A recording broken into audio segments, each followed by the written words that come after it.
सीरे आई camera से ते ठोके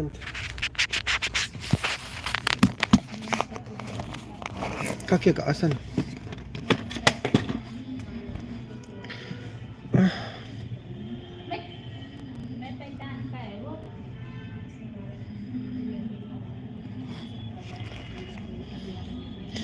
रानी की मसाला पीरो सिसा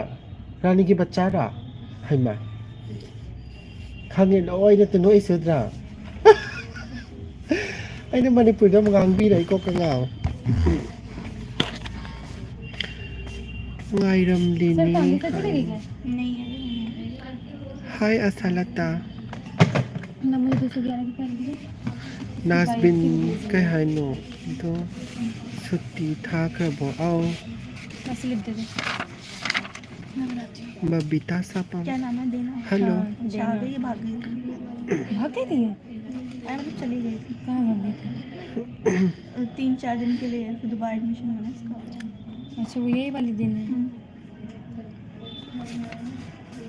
kai da na ऊपर नीचे tawi da na is irang lang bi ni man sai se hello दीदी हेलो क्या ढूंढ रही हो Dr. Debsri like au nungai ri Debsri इसको भी लग रहा है thong sam hang do pire ingar kan sila kamai tang nia abe ma thong sam talon jal मैं के ले रही hello hello ma ki ra bakang di ai na pai phone tham gare डर गया है नंगी लाइफ थाबा ngai bada ware toina thagala o thank you phamaga iyo thoi bi bet ke karo अरे रुको दीदी kai ha ge mix ti इसको बता दो ना yam lang ma kon yam discharge है क्या वो पूछ रहा है डिस्चार्ज है इधर से फाइल बना के दे रखा है फाइल का है उन्हें बोलो कि नीचे है सर फाइल पूछो मेरा मैं पूछ क्यों नहीं आओ निरंजन का वो कह रहे हम कैसे जाएंगे पता सर तीनों पेशेंट का चलेगा सर नहीं बोलो हेलीकॉप्टर आएगा फिर yam hai biga mantra तीनों का चलेगा का हंसते वो ना मुझे बोल रहे नीचे तो मैं क्या करने जाऊंगी नीचे पेशेंट आप पता करो कितना आपने एडमिट है खाना पीना makata ma खाएगा पिज्जा कुछ भी खिलाओ hai angom chai कितना chan टाइम हुआ बना और देखिए क्या करना है कहै नो नर्स दीदी कैसे हो हाय 5 मिनट मैं ठीक हूँ सचिन हाँ दीदी वही तो मैं सोच रही हूँ क्या हो रहा है क्या कर रहे हो दोनों ये तो दीदी बताएंगी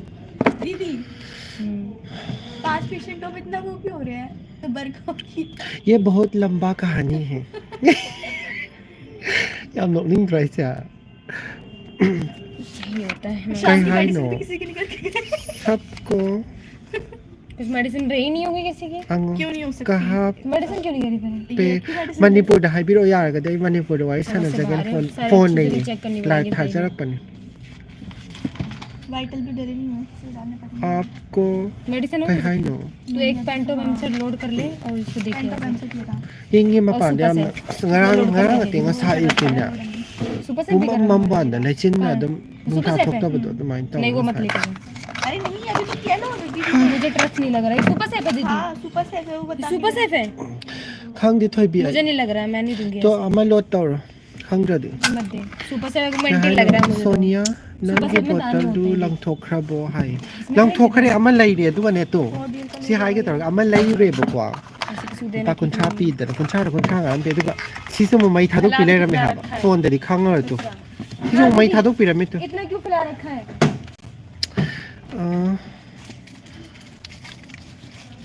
कई उपाय ले साव ra कदो न सिदा ai sa phang ge ko yang ngao tu ma chong cha le ge sakra ba khang di manipur ge anga ma yaw ni ut ke taw ba ni mas kai sakra bi no khang di nang ut nang kyang wa li ge ma oti ge ne ho zik loi ba ge instrument cha mi ha ba nam hai mas ai chang ba ya de tus ta ge kha le re la le sipal la do oi de ram tar tu moi si ꯅꯦ ꯁꯤ ꯇꯧꯕꯁꯤ ꯆꯪꯕ ꯌꯥꯗꯕ ꯃꯅꯨꯡꯗ ꯑꯩꯈꯣꯏꯁꯦ ꯃꯤꯇꯣꯞꯅꯤꯗꯅ ꯃꯣꯏ ꯑꯣꯇꯤꯒꯤ ꯃꯤ ꯅꯠꯇꯦ ꯑꯗꯨꯅ ꯎꯄꯥꯏꯅꯤ ꯑꯩꯁꯨ ꯂꯥꯛꯀꯦ ꯇꯧꯕꯦ ꯂꯥꯛꯑꯣ ꯍꯥꯏꯔꯤꯕꯅꯤ ꯂꯥꯛꯑꯣ ꯂꯥꯛꯑꯣ ꯄꯨꯟꯅ ꯇꯧꯔꯁꯤ ꯂꯥꯛꯑꯣ ꯍꯧ ꯍꯧ ꯍꯧ ꯇꯧꯗꯅ ꯑꯩ ꯍꯩꯇꯕ ꯍꯤꯟꯗꯤ ꯉꯥꯡꯗꯅ ꯖꯥꯟꯀꯤꯒꯤ ꯃꯆꯥꯅꯨꯄꯤ ꯆꯠꯂꯤꯁꯦ ꯑꯃꯨꯛ ꯇꯤꯡ ꯇꯤꯡ ꯂꯥꯎ ꯀꯣꯛ ꯉꯥꯎ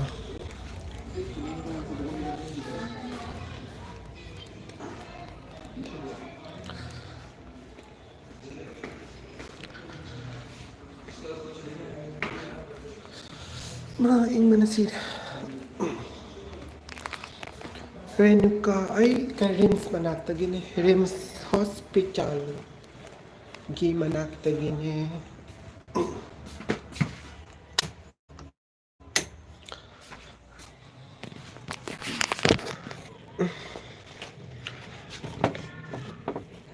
ꯀꯩꯅꯣ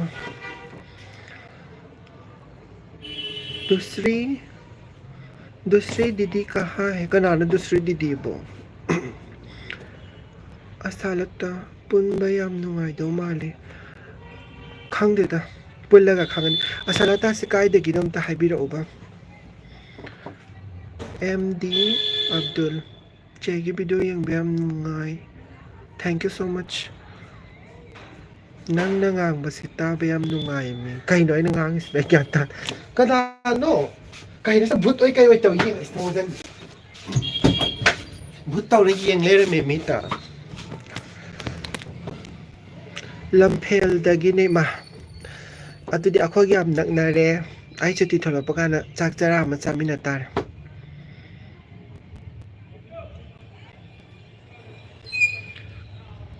ꯀꯩꯅꯣ ꯚꯨꯠ ꯃꯈꯣꯟꯅꯤ ꯀꯩ ꯑꯣꯏ ꯇꯥꯏ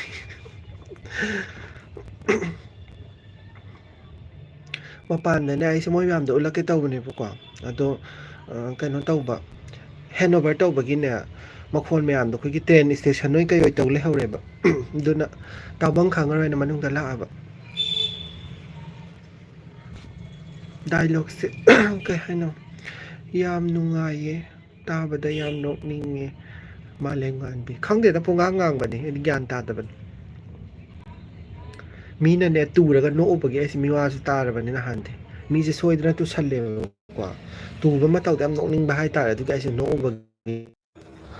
ꯍꯣꯁꯄꯤꯇꯥꯜꯒꯤ ꯇꯨꯔꯁꯦ ꯆꯪꯕ ꯌꯥꯕ ꯃꯐꯝ ꯌꯥꯗꯕ ꯃꯐꯝꯁꯨ ꯂꯩꯌꯦꯕꯀꯣ ꯂꯣꯏꯅꯃꯛ ꯇꯧꯕ ꯌꯥꯔꯣꯏ ꯑꯌꯥꯝꯕꯗꯤ ꯑꯩ ꯑꯗꯨꯝ ꯇꯧꯖꯔꯛꯀꯦ ꯇ꯭ꯔꯦꯟ ꯏꯁꯇꯦꯁꯟ ꯑꯣꯏ ꯀꯩ ꯇꯧꯋꯦ ꯍꯥꯏ ꯁꯤꯗ ꯑꯗꯨꯅ ꯍꯥꯏꯁꯦ ꯃꯈꯣꯟꯗꯣ ꯍꯦꯛꯇ ꯑꯃꯅ ꯉꯥꯡꯉꯤ ꯑꯃꯅ ꯇꯥꯗꯦ ꯑꯗꯒꯤꯗꯤꯅꯦ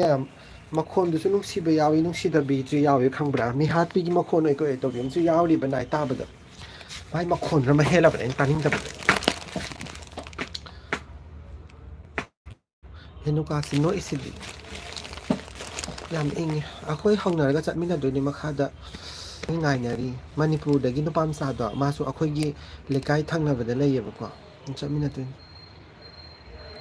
ꯔꯣꯃꯤꯌꯣꯁꯤꯡ ꯗ꯭ꯌꯨꯇꯤ ꯂꯣꯏꯔꯦ ꯑꯩꯈꯣꯏ ꯃꯤ ꯆꯠꯄ ꯉꯥꯏꯅꯔꯤꯅꯤ ꯄꯨꯟꯅ ꯆꯠꯃꯤꯟꯅꯔꯗꯤ ꯅꯨꯡꯉꯥꯏꯗꯅ ꯏꯁꯩꯒ ꯁꯛꯑ ꯆꯠꯂꯦꯕꯀꯣ ꯑꯩꯅ ꯍꯩꯕꯣꯏ ꯍꯩꯇꯕꯣꯏ ꯑꯩꯈꯣꯏ ꯃꯔꯤ ꯃꯉꯥ ꯍꯟꯕꯁꯤꯗ ꯃꯌꯥꯡꯁꯨ ꯑꯗꯨꯝ ꯌꯥꯎꯋꯦ ꯑꯗꯣ ꯏꯁꯩꯁꯦ ꯑꯩꯅ ꯁꯛꯑꯦ ꯑꯗꯨꯒꯅꯦ ꯃꯅꯤꯄꯨꯔꯒꯤ ꯆꯠꯄꯁꯤꯡꯗꯣ ꯑꯩꯅ ꯁꯨꯃꯥꯏꯅ ꯍꯥꯏꯔꯨꯔꯦ ꯔꯦꯗꯤꯑꯣ ꯊꯥꯔ ꯆꯠꯄꯁꯦ ꯅꯨꯡꯉꯥꯏꯕ꯭ꯔꯥ ꯍꯥꯏꯔꯨꯔꯦ ꯍꯦꯛꯇ ꯋꯥꯟꯊꯗꯅꯅꯦ ꯃꯣꯏꯅ ꯑꯝꯇꯣꯏꯕ ꯗꯥꯏꯁꯤ ꯀꯔꯝꯕ ꯍꯣꯁꯄꯤꯇꯥꯜꯗꯅꯣ ꯍꯥꯏ ꯁꯤ ꯑꯩꯆ ꯍꯣꯁꯄꯤꯇꯥꯜ ꯁꯠꯇꯔꯄꯨꯔ ꯃꯦꯇ꯭ꯔꯣ ꯃꯅꯥꯛꯇ ꯂꯩꯕꯅꯦ ꯗꯦꯜꯂꯤꯗ ꯂꯩꯔꯒꯗꯤ ꯈꯪꯕꯤꯔꯝꯒꯅꯤ ꯀꯩ ꯍꯥꯏꯅꯣ ꯍꯤꯃꯥꯟꯁꯤ ꯆꯠꯈ꯭ꯔꯕꯣ ꯍꯤꯃꯥꯟꯁꯤ ꯆꯠꯇ꯭ꯔꯤ ꯍꯤꯃꯥꯟꯁꯤꯒꯤ ꯅꯥꯏꯠ ꯗ꯭ꯌꯨꯇꯤꯅꯦ ꯃꯥꯒꯤ ꯉꯔꯥꯡ ꯕꯥꯔꯗꯦ ꯇꯧꯕꯅꯦ ꯍꯤꯃꯥꯟꯁꯤꯒꯤ ꯚꯦꯀꯦꯟꯁꯤ ꯂꯩꯕ꯭ꯔꯣ ꯔꯣꯃꯤꯌꯣ ꯚꯦꯀꯦꯟꯁꯤ ꯍꯥꯏꯁꯦ ꯀꯔꯝꯕ ꯗꯤꯄꯥꯔꯠꯃꯦꯟꯒꯤ ꯑꯣꯏꯔꯕꯅꯣ ꯑꯦꯡꯒ꯭ꯔꯤꯕꯥꯔꯠꯗꯤ ꯀꯥꯏꯗ ꯆꯠꯈ꯭ꯔꯒꯦ ꯑꯦꯡꯒ꯭ꯔꯤꯕꯥꯔꯠꯀꯤ ꯃꯣꯔꯅꯤꯡ ꯁꯤꯐ ꯍꯧꯔꯦ ꯑꯗꯨꯅ ꯃꯥꯒꯤ ꯃꯣꯔꯅꯤꯡ ꯁꯤꯐ ꯇꯧꯋꯦ ꯉꯁꯤ ꯅꯪꯒ ꯂꯩꯃꯤꯟꯅꯔꯗꯤ ꯅꯣꯛꯄꯗ ꯁꯤꯅꯤꯀꯣ ꯈꯪꯗꯦ ꯅꯣꯛꯄꯒꯤꯗꯤ ꯑꯩ ꯌꯥꯝ ꯄꯥꯝꯁꯨ ꯄꯥꯝꯖꯩ ꯅꯣꯛꯁꯨ ꯌꯥꯝ ꯅꯣꯛꯑꯦ ꯇꯁꯦꯡꯅ ꯅꯣꯛꯄꯗꯤ ꯌꯥꯝ ꯄꯥꯝꯃꯦ ꯊꯥꯏꯅ ꯁ꯭ꯀꯨꯜꯗꯁꯨ ꯃꯤꯋꯥ ꯌꯥꯝ ꯇꯥꯏꯗ ꯅꯣꯛꯄꯒꯤ ꯌꯥ ꯍꯤꯒꯠꯄꯒꯤꯀꯣ ꯏꯁꯥꯅ ꯑꯗꯨꯝ ꯅꯣꯛꯅꯤꯡꯕꯗꯣ ꯑꯗꯨꯝ ꯑꯣꯏꯕꯒꯤ ꯈꯪꯗꯦ ꯒ꯭ꯌꯥꯟ ꯇꯥꯗꯦ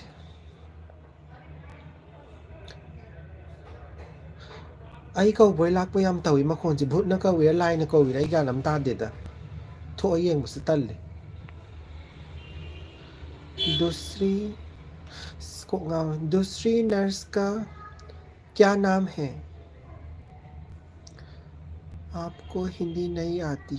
मैं बहुत हिंदी जानती हूँ Siam hay ba ma lam thuna khong gare se ke di wow nang na lem na adum icham cham na wa ngangi khang ge da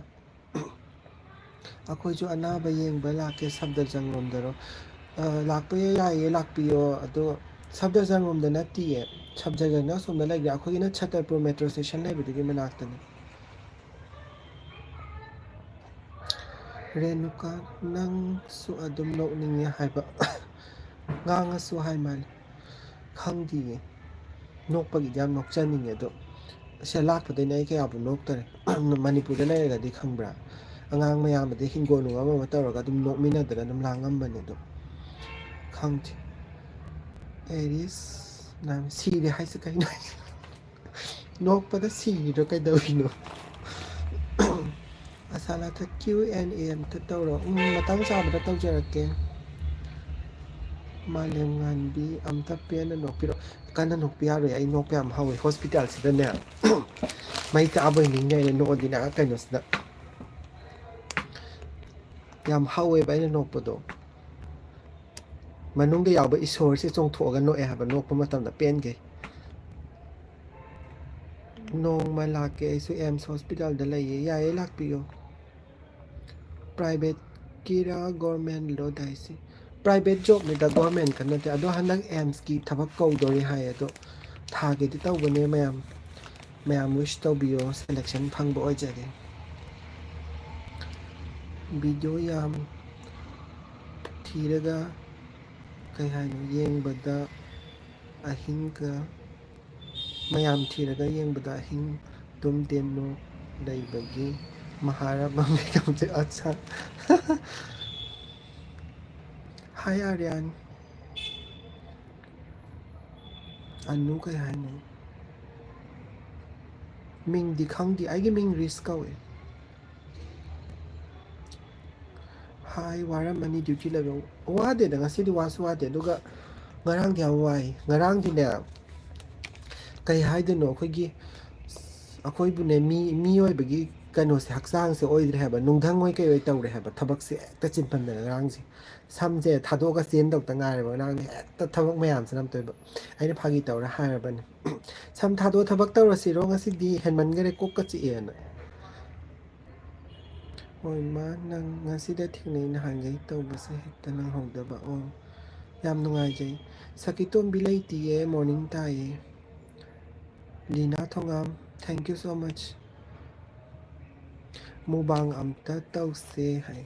yae mubang tawse manipur gi hanjang wena saraga tawse adune hena pam sanga chaning de thorak pada thengasi ho yae ai tholak pa matam da update taw jara ke do thengasi ai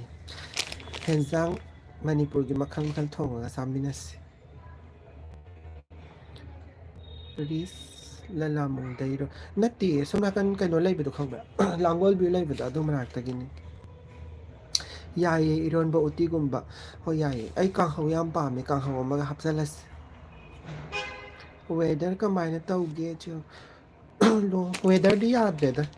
weather se kano ni lai sin noi kai we dum taw lai ri yan ta de ko si lai chin ma ta lai bi ta taw yam nungai te kai no ni chinban duga hai nãy không được ai hay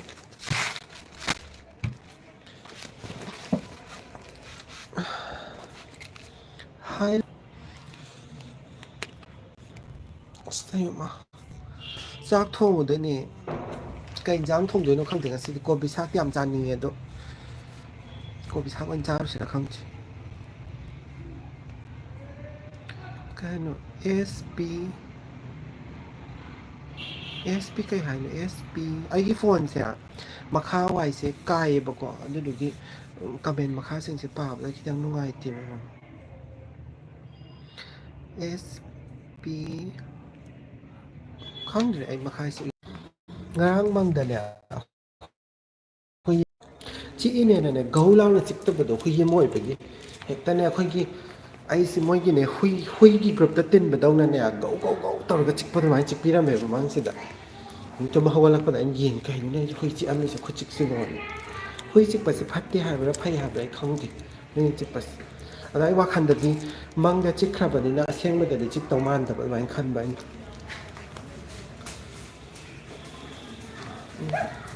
ꯀꯩꯅꯣꯅ ꯑꯩ ꯎꯔꯒ ꯑꯃꯨꯛ ꯄꯩꯊꯣꯛꯄꯤꯔꯤꯗꯨꯅ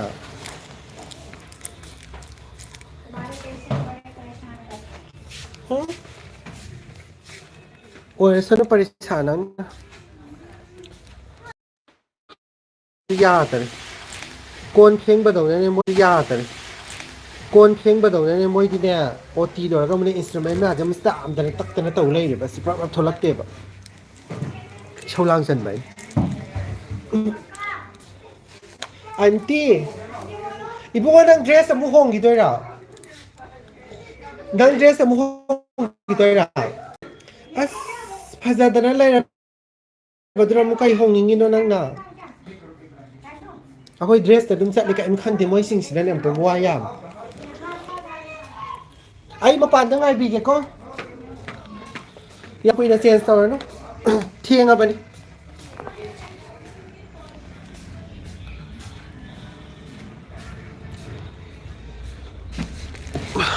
ꯆꯣꯡꯒ ꯆꯠꯃꯤꯟꯅꯗꯣꯏꯅꯦ ꯉꯁꯤ ꯀꯣꯛ ꯉꯥꯎ ꯀꯩꯅꯣ phone ꯑꯃ ꯈꯤꯡꯁꯤꯜꯂꯛꯏꯁꯤꯅ ꯀꯛꯊꯠꯈꯤꯒꯦ ꯅꯪꯁꯦ ꯑꯩꯅ ꯀꯩ ꯍꯥꯏꯅꯣ ꯌꯥꯝ ꯅꯨꯡꯁꯤꯕ ꯌꯨꯇ꯭ꯌꯨꯕꯔ ꯑꯣꯏꯔꯦ ꯊꯦꯡꯛ ꯌꯨ ꯁꯣ ꯃꯆ ꯑꯁꯥꯂꯇꯥ ꯌꯥꯝ ꯆꯞꯄꯦ ꯅꯪ ꯑꯣ ꯋꯥꯏ ꯐꯥꯏꯗꯣ ꯚꯨꯠ ꯑꯣꯏ ꯀꯩ ꯑꯣꯏ ꯇꯧꯈꯠꯂꯛꯏꯕ ꯉꯥꯛꯇꯪꯁꯤꯗ ꯑꯩꯅ ꯑꯣ ꯇꯤꯒꯤ ꯅꯨꯄꯥ ꯃꯆꯥꯗꯣ ꯑꯩꯅ ꯍꯥꯏꯕꯅꯤꯅ ꯑꯣ ꯇꯤ ꯂꯣꯏꯔ ꯁꯠ ꯁꯠ ꯊꯣꯛꯄ ꯌꯥꯗꯦ ꯀꯣꯟ ꯐꯦꯡꯕꯗꯧꯅ ꯏꯟꯁꯇ꯭ꯔꯨꯃꯦꯟ ꯑꯃꯨꯛ ꯆꯥꯝꯃꯒ ꯂꯩ ꯒ꯭ꯌꯥꯟ ꯑꯃ ꯇꯥꯗꯦꯅ ꯉꯥꯡꯕꯅꯤ ꯀꯩ ꯍꯥꯏꯅꯣ ꯅꯪ ꯇꯤꯅꯥ ꯅꯪ ꯌꯨꯝ ꯍꯟꯕꯗꯣ ꯂꯩꯐꯝ ꯐꯥꯎ ꯂꯥꯏꯚ ꯊꯥꯕꯤꯔꯛꯑꯣ ꯍꯥꯏ ꯌꯨꯝ ꯍꯟꯕꯗꯣ ꯀꯩꯅꯣ ꯇꯧꯋꯦ ꯑꯩꯈꯣꯏ ꯃꯌꯥꯝ ꯂꯥꯡꯉꯒ ꯆꯠꯄꯅꯤꯅ ꯒ꯭ꯌꯥꯟ ꯑꯃ ꯇꯥꯔꯣꯏꯌꯦ ꯑꯩꯈꯣꯏꯒꯤꯅꯦ ꯑꯩ ꯉꯁꯥꯏ ꯍꯥꯏꯕꯗꯣ ꯇ꯭ꯔꯦꯟ ꯏꯁꯇꯦꯁꯟ ꯍꯣꯏ ꯀꯩ ꯑꯣꯏ ꯇꯧꯕ ꯇꯥꯏꯞ ꯇꯧꯗꯣꯏꯅꯦ ꯍꯥꯏꯕ ꯑꯗꯨꯅ ꯇꯥꯐꯝ ꯈꯪꯉꯣꯏꯌꯦ ꯈꯣꯡꯅ ꯆꯠꯇꯣꯏꯅꯦ ꯑꯩꯈꯣꯏ ꯍꯧꯅꯔꯒ ꯌꯥꯝ ꯅꯨꯡꯉꯥꯏꯕꯗꯨꯗꯤ ꯑꯁ ꯗ꯭ꯌꯨꯇꯤ ꯍꯟꯕꯒꯤ ꯈꯨꯅꯨꯡꯉꯥꯏ ꯋꯥꯈꯜꯁꯤꯗꯤꯀꯣ ꯂꯣꯏꯔꯦ ꯍꯥꯏ ꯀꯥꯟꯅꯗꯦ ꯂꯥꯛꯄ ꯃꯇꯝꯗꯗꯤꯅꯦ ꯌꯥꯝ ꯀꯟꯅ ꯅꯨꯡꯉꯥꯏꯇꯦꯕ ꯅꯨꯡꯉꯥꯏꯕ ꯋꯥꯈꯜꯁꯨ ꯌꯥꯎꯋꯤꯀꯣ ꯑꯗꯨꯒ ꯍꯟꯕ ꯃꯇꯝꯒꯤ ꯋꯥꯈꯜꯁꯤꯗꯤꯅꯦ ꯑꯗꯨꯛꯀꯤ ꯃꯇꯤꯛ ꯅꯨꯡꯉꯥꯏꯌꯦ ꯔꯣꯃꯤꯌꯣꯁꯤꯡ ꯁꯟꯗꯦ ꯗ꯭ꯌꯨꯇꯤ ꯂꯩꯕ꯭ꯔꯣ ꯀꯣꯏꯔꯛꯀꯦ ꯑꯩ ꯁꯟꯗꯦꯗ ꯗ꯭ꯌꯨꯇꯤ ꯂꯩꯌꯦ ꯁꯇꯔꯗꯦꯗ ꯂꯩꯇꯦꯌꯦ ꯁꯇꯔꯗꯦꯗ ꯂꯥꯛꯑꯣ ꯏꯔꯣꯝꯕ ꯑꯍꯥꯎꯕ ꯄꯤꯖꯒꯦ ꯂꯥꯛꯑꯣ where are you from I am from Manipur ꯅꯛꯄ꯭ꯔꯣ ꯍꯣꯁꯄꯤꯇꯥꯜꯒ ꯂꯩꯐꯝ ꯂꯥꯞꯄ ꯌꯥꯝ ꯀꯟꯅ ꯊꯥꯞꯄ ꯑꯣꯏꯗꯦ ꯌꯥꯝ ꯀꯟꯅ ꯅꯛꯄꯁꯨ ꯑꯣꯏꯗꯦꯗ ꯑꯗꯨꯝ ꯃꯅꯤꯡꯗ ꯈꯔ ꯆꯠꯂꯒ ꯂꯩ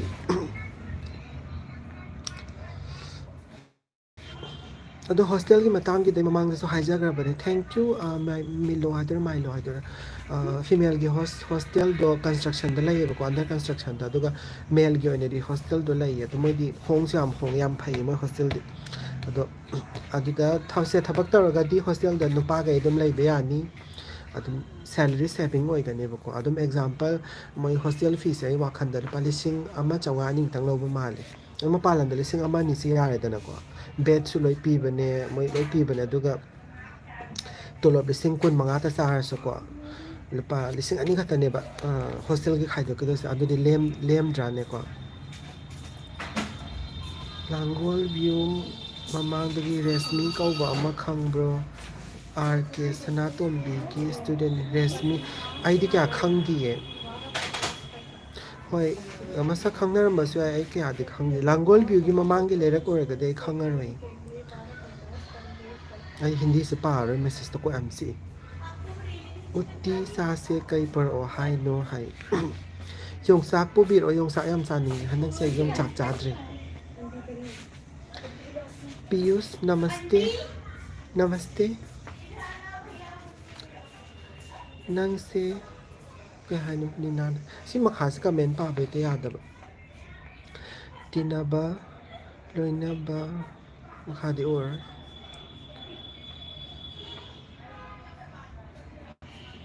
Gina Yambem thank you so much ไอ้วิดีโอทักตัวคนที่มีส่วนบิโอแมน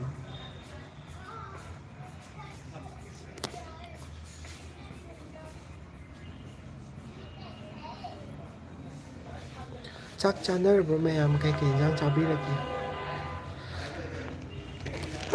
ไอ้ฮันนักสุดที่พังดอกกุยเจอตัวกินฮาราวินฮันนักสุดที่จะกำลังต้องสิ่งตุ้มสิระนั่นจะก็กายเดินมาคุยไปจัดแล้วก็อุลักสิระไม่ยามด้าข้าเล่นเนี่ยไม่ยามใครดูบันทึกภาพกันนี่แต่ให้ไปดูลายตัวคุยลายหนุปัส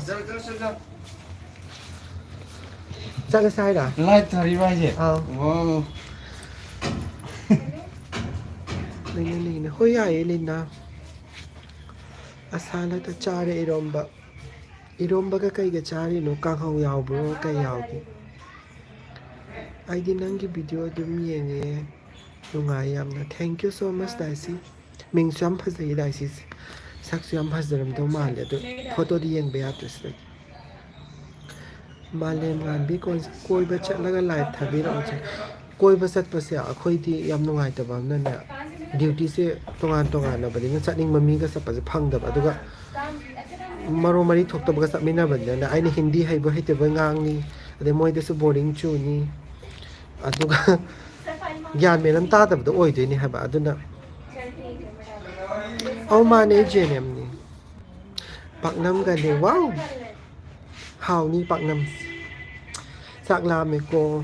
ไอ้ที่ปักน้ำกับตาจ้าบะพังเลยยังลาแต่ยุ่มตะกินเนี่ยไอ้ที่อิมานะบะตะเคียนได้เลยบอกว่ามวยเนี่ยไอ้ที่ยังลาฮับปี้เลยบะจะลำได้แต่ทุกคนเนี่ยไอ้เนี่ยฮับปะก็ปวดทุกคนเนี่ยลายพัตบิคาเลยมันนี่ปวดเด็กอันนั้นเนี่ยคาซาก็แต่แบบว่าโลไอ้เนี่ยน้ำมันก็สัตว์ทุกข์เลยบะเขาจะอัมบุไลแต่เลยไม่ได้อาริบัมมีสัมภาระมาใครลำบากเลยนั่งใครโน้อีรำโม Kenapa? ใครบ้านนั่งattendance อีรำไม่ละอะไรสิเจล่าดับเป็นเชลัม angry bird ตัวก็จะมีน่าดีแค่นี้เอาดู angry bird की छुट्टी लेती है angry bird की छुट्टी से friday तो एक दफा मारे मागे अतु का आई ना saturday तो एक दफा मार मायरा अरिबम आई रिम्स हॉस्पिटल में नाकते गिने संधारा नि चाकती युम चलगा थोंगुदोयनि अदवा तसेंगना अमुमुक्सु तन्बा मतम यावेबको चाक थोंगा चादबसे यावे याम वाबा नुमितदे दुगा अयामनदि आई चाक थोंबसे खंगे याम कनदि हाइतेबको अदुम मोंग मरिन मानबदि थोंगेबको हाउदोंदि मानबा अदुम दुगा हाउतबसु याम यावे नहान जोयना कांसोय थोंगे अस याम हाउते अन हाइदोखरे अदुम इसाना थोंजार याम हाउतबा यावे अदु ओइरदि अखोइदा apply ตอไกใน apply ตอให้เสียยานดาดีกังลายเย็นปากน้ำจานิงบุจานิงไงมันที่พูดเกี่ยวกับจานิงมันที่พูดยามปามใครน้อยยังวิ่งเลยสิบอกใครน้อยยังอีกบอกไอ้เนี่ยในโฟนเอาไว้สั่นแบบแต่บางคนทกต้องใครน้อยยังอีกด้วยแมนเรื่องกุมารแล้วก็ดูอีกไอ้อินฟาลเดย์นั่งกินวิดีโอยามภาษาไอ้ยามตาจิตทัศน์ยังไง thank you so much แมนเรื่องกุมารยามนุ่งไอเจไม่เต้นุปีดีอาจจะทำวักโตบันไลไปยาวบุษไม่เต้นุปีเสียยาวดีอารมณ์ไม่บอกว่าตัวก็กันโน้ตเอาไอ้มากี่วันเสียให้ดีให้นิ่งเดะแต่เสียงนะฮะบัดมาโดคิดต้องบุตรหายไปสำหรับนะให้จังเกมากี่เดสุดเลยให้จังอะไรเกี่ยมันให้พูดอะไรน่าเบื่อตัวก็มานะดิวตี้ตัวก็มาทำดักว่ามาเนี่ยมาหนูป้าเสร็จ hospital กี่มาปั่นละwashroom จะจับไปเนี่ยให้ก็อุณหภูมิทุกข์เลยนะตัวก็มาเสีย3 hours ก็มาหันหลักจาก hospital ตัวตัวก็มาตัวตันทุกข์เลยบอกว่าอีดีใกล้เสียก็มันให้พูดอะไรนะฮะบัดตัวมาทุกข์ไปเสียกว่าaduna ni mana sakre do atopa imana be budila ye manipur ya do akon hospital gi onati manipur da yawde chala se mini manga ta to wai salo no ba di makha da amade suwa ali saulang an isko le jao 15 minute ki आपकी register करो जी लिखो sanjana ni thank you so much oh em sta oh I try tong zagi to bane do hanna ko bada khang tai khitang pa raga kanu tong jati yan akhoi ani ahum sure akhoi thamina se haina bane do ai sam pangi da mamang de em se try tong zarang la da bane su tong to ho dai ꯍꯟꯗꯛꯇꯤ ꯇꯧꯔꯅꯤ ꯊꯕꯛ ꯈꯜꯂꯗꯤ ꯅꯨꯡꯉꯥꯏꯔꯣꯏꯗ꯭ꯔꯥ ꯃꯌꯥꯝ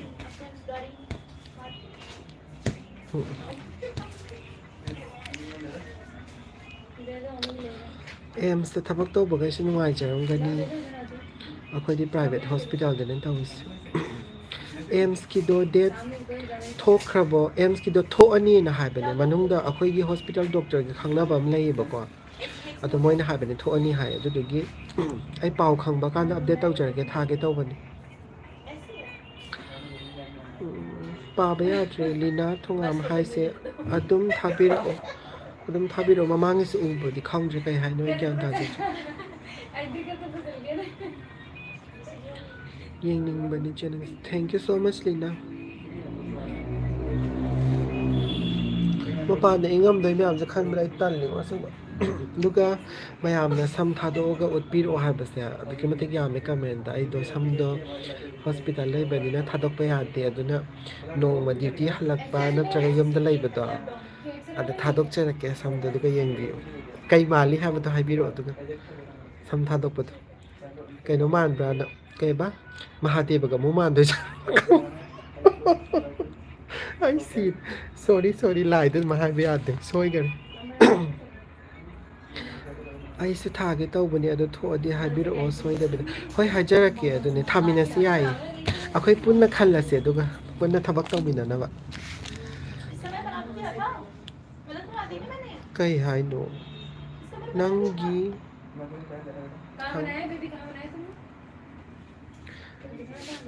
jacket ꯂꯤꯁꯜꯂꯣ ꯍꯜꯂꯛꯄꯗꯗꯤ ꯍꯥꯏ ꯑꯩ ꯁꯤꯅ ꯑꯗꯨꯝ ꯏꯪꯗꯤ ꯏꯪꯉꯦ ꯑꯗꯨꯁꯨ ꯖꯦꯛꯀꯦꯠ ꯂꯤꯠꯄꯗꯣ ꯑꯩꯅ ꯀꯌꯥ ꯂꯤꯠꯇ꯭ꯔꯦ ꯃꯣꯔꯅꯤꯡ ꯗ꯭ꯌꯨꯇꯤ ꯑꯣꯏꯔꯒꯗꯤ ꯂꯤꯠꯂꯦꯗ ꯑꯗꯨꯝ ꯑꯩꯈꯣꯏ ꯃꯌꯥꯝꯅꯅꯦ ꯂꯥꯡꯕ ꯍꯥꯏꯕꯗꯤꯀꯣ ꯑꯩꯅ ꯄꯨꯡꯉꯥꯡꯗ ꯉꯥꯡꯉꯅꯤ ꯃꯣꯏ ꯊꯣꯛꯄ ꯄꯨꯡꯉꯥꯡꯉꯅꯤ ꯁꯤꯗ ꯑꯗꯨꯝ ꯏꯪꯕꯒ ꯈꯪꯕꯖꯥꯠ ꯅꯠꯇꯦꯗ ꯁꯦꯡꯅ ꯍꯥꯏꯔꯒꯗꯤ ꯃꯅꯤꯄꯨꯔꯗꯒꯤ ꯅꯨꯄꯥ ꯃꯆꯥ ꯑꯃ ꯌꯥꯎꯔꯤꯁꯤꯁꯨꯅꯦ ꯑꯩꯒꯤ ꯔꯦꯀꯣꯔꯠ ꯊꯨꯒꯥꯏꯕꯅꯦꯕ ꯍꯤꯟꯗꯤꯁꯦ ꯍꯩꯇꯕꯗ ꯑꯩꯒꯤ ꯃꯊꯛꯇꯅꯦꯕ ꯁꯤꯁꯨ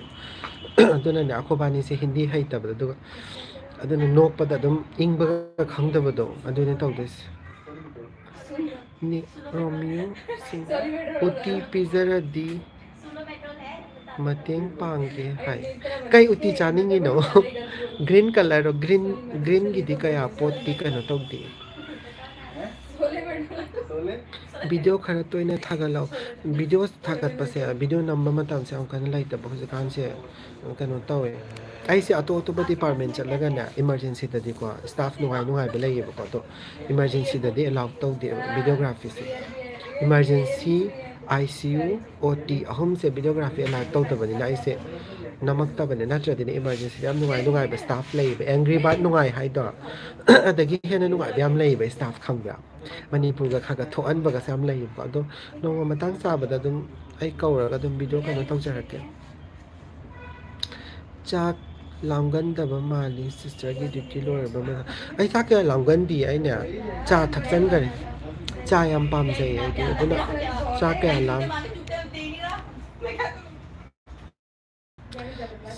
ꯕꯥꯔꯗꯦ ꯅꯨꯄꯤꯅꯦ ꯕꯥꯔꯗꯦ ꯅꯨꯄꯤ ꯅꯨꯃꯤꯠꯁꯤꯗꯗꯤ ꯅꯨꯡꯁꯤꯅ ꯉꯥꯡꯗꯅ ꯈꯣꯠꯇꯅ ꯇꯧꯗꯦ ꯃꯆꯤꯟꯁꯤꯅꯅꯦ ꯒꯧ ꯒꯧ ꯒꯧ ꯒꯧ ꯒꯧ ꯍꯨꯏ ꯆꯤꯛꯀꯟꯕꯤꯗꯧꯅ ꯈꯣꯡꯉꯦ ꯍꯥꯏꯕ ꯑꯝꯇꯣꯏꯕ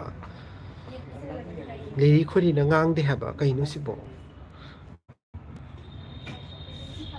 ꯑꯩꯅ ꯆꯩꯅꯤꯡꯗꯅ ꯆꯩꯕ ꯅꯠꯇꯦ ꯃꯣꯏ ꯃꯈꯣꯟꯗꯣ ꯃꯌꯥꯝ ꯇꯥꯕꯤꯕ꯭ꯔꯥ ꯌꯥꯝ ꯍꯧꯕꯗꯣ ꯃꯣꯏꯒꯤꯅꯦ ꯑꯃ ꯂꯩꯌꯦꯕ ꯈꯪꯕ꯭ꯔꯥ ꯃꯤꯅꯅꯦ ꯋꯥ ꯉꯥꯡꯕꯁꯦ ꯑꯩꯈꯣꯏꯅ ꯉꯥꯡꯕꯗꯤ ꯑꯩ ꯈꯛꯇꯒꯤ ꯋꯥ ꯅꯠꯇꯦꯀꯣ ꯑꯩ ꯌꯥꯝꯅ ꯀꯩꯅꯣ ꯇꯧꯖꯩ ꯍꯥꯏꯕꯗꯤ ꯅꯠꯇꯕ ꯋꯥꯔꯤ ꯁꯥꯟꯅꯕꯁꯦ ꯃꯥꯅ ꯑꯃꯨꯛ ꯉꯥꯡꯉꯤ ꯑꯩꯅ ꯑꯃꯨꯛ ꯉꯥꯡꯉꯤ ꯇꯧ ꯃꯣꯏꯗꯤꯅꯦ ꯑꯃꯅ ꯉꯥꯡꯉꯩꯗꯤ ꯑꯃꯁꯨ ꯒꯧ ꯒꯧ ꯒꯧ ꯒꯧ ꯒꯧ ꯉꯥꯡꯁꯤꯟꯅꯦꯕ ꯈꯪꯕ꯭ꯔꯥ ꯍꯨꯏ ꯑꯍꯨꯝ ꯃꯔꯤ ꯆꯤꯛꯅꯕꯗꯧꯅ ꯍꯣꯏ ꯃꯣꯏ ꯅꯨꯡꯁꯤꯅꯅ ꯉꯥꯡꯅꯔꯝꯕꯁꯨ ꯌꯥꯏꯀꯣ ꯈꯠꯅꯩ ꯍꯥꯏꯕꯗꯤ ꯅꯠꯇꯦꯕ ꯑꯗꯣ ꯇꯥꯐꯝ ꯈꯪꯗꯦꯕ ꯇꯥꯕ ꯑꯩꯈꯣꯏꯗꯁꯨ ꯐꯤꯜ ꯅꯨꯡꯉꯥꯏꯕ ꯄꯣꯛꯇ꯭ꯔꯦ ꯈꯪꯁꯨ ꯈꯪꯗ꯭ꯔꯦꯕ ꯂꯤꯅꯥ ꯊꯣꯉꯥꯝ ꯆꯦ ꯅꯪ ꯊꯣꯛꯂꯛꯄꯗ ꯆꯦ ꯑꯍꯥꯎꯕ ꯌꯥꯏꯌꯦ ꯀꯦꯖꯨ ꯆꯅꯨ ꯍꯜꯂꯣ ꯀꯦꯖꯨ ꯕꯥꯔꯗꯦ ꯒꯔꯜ ꯖꯤꯝ ꯆꯠꯇ꯭ꯔꯕꯣ ꯆꯠꯇ꯭ꯔꯦ ꯖꯤꯝꯗꯒꯤꯅꯦ ꯃꯥꯗꯣ ꯑꯩꯅ ꯅꯍꯥꯟꯁꯨ ꯍꯥꯏꯖꯈ꯭ꯔꯕꯗꯨꯅꯤ ꯇ꯭ꯔꯦꯅꯔꯗꯨꯅꯅꯦ ꯏꯕꯦꯝꯃ ꯅꯪꯒꯤ ꯅꯁꯥ ꯄꯨꯝꯅꯃꯛ ꯐꯖꯔꯛꯀꯗꯕ ꯐꯤꯒꯔ ꯍꯟꯊꯒꯗꯕ ꯋꯦꯠ ꯄꯨꯝꯅꯃꯛ ꯂꯣꯏꯔꯦ ꯑꯗꯨꯅ ꯍꯌꯦꯡꯗꯒꯤ ꯂꯥꯛꯑꯅꯨ ꯍꯥꯏꯔꯛꯑꯦ ꯀꯩꯅꯣꯗ ꯍꯥꯏꯔꯤꯗꯣꯏꯁꯤꯕꯣ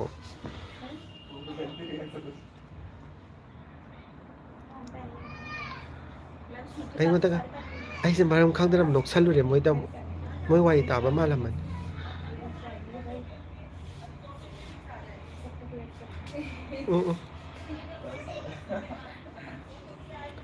Angry Bird ꯂꯩꯇꯕꯁꯦ ꯅꯨꯡꯉꯥꯏꯇꯦ ꯇꯁꯦꯡꯅ ꯍꯥꯏꯔꯒꯗꯤ ꯃꯥ ꯃꯣꯔꯅꯤꯡ ꯇꯥꯔ ꯆꯠꯈ꯭ꯔꯕꯅꯦ ꯉꯁꯤꯗꯣ ꯆꯥꯛꯀ ꯆꯥꯅꯤꯡꯗꯦ ꯍꯥꯏꯔꯒꯅꯦ ꯀꯩꯅꯣꯒ ꯇꯧꯏꯉꯣ ꯑꯗꯨꯝ ꯄꯨꯈꯝ ꯑꯃ ꯄꯤꯛ ꯊꯟꯅ ꯆꯥꯊꯣꯛꯏꯉꯣ ꯆꯥꯛ ꯀꯌꯥ ꯆꯥꯅꯤꯡꯗꯦ ꯍꯥꯏ ꯀꯅꯥꯅꯣ ꯂꯥꯎꯏꯁꯤꯕꯣ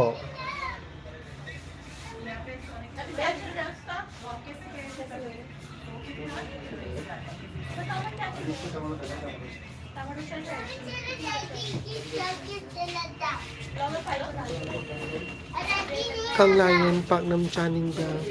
ꯆꯥꯅꯤꯡꯉꯦ ꯂꯤꯅꯥ ꯑꯩꯗꯤ ꯃꯅꯤꯄꯨꯔ ꯌꯥꯝ ꯆꯥꯅꯤꯡꯉꯦ ꯑꯗꯣ ꯍꯧꯖꯤꯛꯁꯦ ꯑꯩꯅ ꯈ꯭ꯋꯥꯏꯗꯒꯤ ꯃꯦꯟ ꯑꯣꯏꯅ ꯆꯥꯅꯤꯡꯕ ꯑꯝꯇꯪ ꯍꯥꯏꯌꯣ ꯍꯥꯏꯔꯒꯗꯤ ꯑꯩ ꯌꯣꯡꯆꯥꯛ ꯌꯥꯝ ꯆꯥꯅꯤꯡꯉꯦ ꯍꯧꯖꯤꯛ ꯌꯣꯡꯆꯥꯛ ꯆꯥꯅꯤꯡꯕꯅ ꯉꯥꯎꯔꯦ ꯑꯗꯨ ꯗ꯭ꯌꯨꯇꯤ ꯂꯣꯏꯔꯒ ꯂꯩꯕ ꯆꯠꯄ ꯌꯥꯏꯑꯕꯀꯣ ꯑꯁꯣꯝ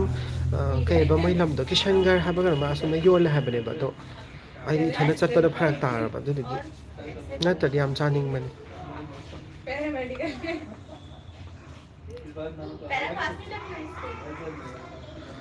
ꯀꯣꯛ ꯆꯤꯛꯑꯦ ꯁꯝꯁꯦ 6-7 ꯑꯋꯥꯔꯁ ꯄꯨꯜꯂꯛꯄꯒꯤꯅꯦ ꯀꯣꯛ ꯌꯥꯝ ꯆꯤꯛꯑꯦ ꯑꯩꯗꯧꯅ ꯀꯅꯥꯅꯣ ꯁꯤꯅ ꯔꯤꯁ ꯄꯥꯁ ꯔꯤꯁ ꯍꯥꯏ ꯔꯤꯁ REES ꯍꯥꯏꯖꯕꯅꯦ ꯑꯩꯒꯤ ꯃꯤꯡꯁꯦ ꯅꯪꯅ ꯂꯥꯏꯐ ꯍꯦꯛ ꯊꯥꯕꯒ ꯆꯥꯟꯅꯔꯨꯕ ꯑꯗꯨꯅꯤ ꯍꯥꯏꯁꯦ ꯆꯥꯟꯅꯕ ꯍꯥꯏꯕꯁꯦ ꯑꯕꯦꯝꯃ ꯂꯥꯎ ꯈꯣꯡꯒꯅꯨ ꯑꯩꯅ ꯑꯉꯥꯡꯁꯤ ꯃꯅꯤꯄꯨꯔꯗꯗꯤ ꯑꯉꯥꯡꯁꯤꯡꯁꯦ ꯈꯪꯕ꯭ꯔꯥ ꯈꯪꯗꯕ꯭ꯔꯥ ꯈꯪꯗꯦ ꯂꯥꯎ ꯈꯣꯡꯒꯅꯨ ꯍꯥꯏꯕꯁꯦ ꯍꯤꯟꯗꯤꯗ ꯀꯃꯥꯏ ꯍꯥꯏꯗꯣꯏꯅꯣ ꯂꯥꯎ ꯈꯣꯡꯒꯅꯨ ꯃꯠ ꯀꯔꯣ ꯑꯩꯈꯣꯏꯗꯤ ꯆꯥꯛ ꯇꯣꯛꯑꯦ ꯁꯔꯗꯥꯔ ꯂꯩꯃꯄꯣꯛꯄꯝ ꯀꯩ ꯌꯦꯟꯁꯥꯡ ꯆꯥꯕꯤꯔꯒꯦ ꯑꯩꯈꯣꯏꯗꯤ ꯆꯥꯛꯀ ꯌꯥꯝ ꯋꯥꯠꯂꯤꯗ ꯌꯨꯝ ꯍꯜꯂꯒ ꯏꯔꯨꯖꯔꯨꯔꯅꯤ ꯑꯗꯨꯒꯤ ꯃꯇꯨꯡꯗ ꯉꯥꯏꯍꯥꯛꯇꯪ ꯏꯁꯩ ꯅꯨꯡꯁꯤꯕ ꯑꯃꯅꯤ ꯇꯥꯊꯣꯛꯑꯅꯤ ꯅꯠꯇ꯭ꯔꯒ ꯑꯩ ꯏꯊꯟꯗ ꯑꯗꯨꯝ ꯁꯛꯆꯗꯣꯏꯅꯤꯗ ꯏꯁꯩ ꯇꯥꯗ꯭ꯔꯁꯨ ꯑꯗꯨꯒ ꯋꯥꯈꯟꯗꯣ ꯇꯧꯔꯒ ꯆꯥꯛ ꯌꯦꯟꯖꯥꯡ ꯇꯧꯔꯒ ꯊꯣꯡꯉꯅꯤ ꯌꯨꯝꯒ ꯉꯥꯏꯍꯥꯛꯇꯪ ꯋꯥꯔꯤ ꯁꯥꯟꯅꯔꯅꯤ ꯑꯗꯨ ꯃꯉꯥꯏꯔꯦ ꯑꯗꯨꯒ ꯄꯨꯡ ꯌꯦꯡꯉꯛꯄꯗ ꯄꯨꯡ 1 ꯑꯗꯨꯝ ꯇꯥꯔꯝꯃꯦ ꯑꯗꯨꯝ ꯆꯥꯛ ꯊꯣꯡꯕ ꯈꯣꯠꯄ ꯂꯣꯏꯁꯟꯕ ꯈꯣꯠꯆꯟꯕ ꯇꯧꯕꯗ ꯍꯜꯂꯣ ꯁꯨ ꯀꯩ ꯍꯥꯏꯅꯣ ꯁꯨ ꯀꯩꯅꯣ ꯃꯤꯌꯥꯎ ꯃꯤꯌꯥꯎ ꯍꯥꯏꯕꯣ ꯎꯁꯤꯠꯇꯕꯒ ꯇꯧꯗ꯭ꯔꯣ ꯅꯪꯉꯣꯟꯗ ꯑꯗꯨꯒꯨꯝꯕ ꯂꯩꯇꯦꯗ ꯃꯄꯥꯟ ꯂꯝꯗ ꯉꯁꯤꯐꯥꯎ ꯃꯅꯨꯡꯗ ꯃꯤꯅ ꯎꯁꯤꯠꯇꯕ ꯑꯗꯨꯒꯨꯝꯕ ꯊꯦꯡꯅꯗꯦ ꯑꯗꯨꯛꯀꯤ ꯃꯇꯤꯛ ꯔꯦꯁꯄꯦꯛ ꯐꯪꯉꯦ ꯑꯣꯇꯣ ꯗ꯭ꯔꯥꯏꯚꯔ ꯑꯃꯗꯩꯕꯨ ꯍꯥꯏꯕꯗꯤ ꯑꯗꯨꯛꯀꯤ ꯃꯇꯤꯛ ꯔꯦꯁꯄꯦꯛ ꯐꯪꯉꯦ ꯑꯗꯨꯅ ꯑꯩ ꯉꯁꯤꯁꯦ ꯂꯩꯕꯅꯦ ꯑꯗꯣ ꯃꯅꯤꯄꯨꯔꯗ ꯇꯧꯔꯤꯉꯩꯗꯗꯤ ꯑꯩꯅ ꯁꯤꯗꯕꯩ ꯋꯥꯗꯤ ꯅꯠꯇꯦꯀꯣ ꯈꯤꯇꯪ ꯅꯨꯡꯉꯥꯏꯇꯕ ꯋꯥ ꯌꯥꯝꯅ ꯇꯥꯏ ꯑꯗꯨ ꯃꯄꯥꯟ ꯂꯝꯁꯤꯗꯗꯤꯀꯣ ꯑꯗꯨꯛꯀꯤ ꯃꯇꯤꯛ ꯀꯩ ꯍꯥꯏꯅꯤ ꯔꯦꯁꯄꯦꯛꯐꯨꯜ ꯍꯥꯏꯇꯥꯔꯦ ꯑꯗꯨꯛꯀꯤ 100% ꯐꯪꯉꯤ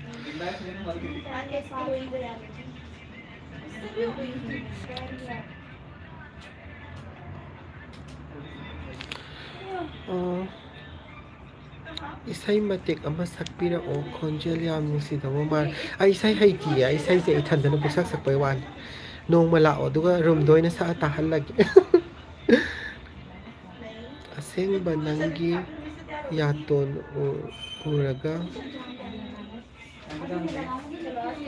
ꯎꯔꯒ ꯅꯣꯛꯄꯗꯣ ꯀꯩ ꯍꯥꯏꯅꯣ ꯒ꯭ꯌꯥꯟ ꯇꯥꯗ꯭ꯔꯦ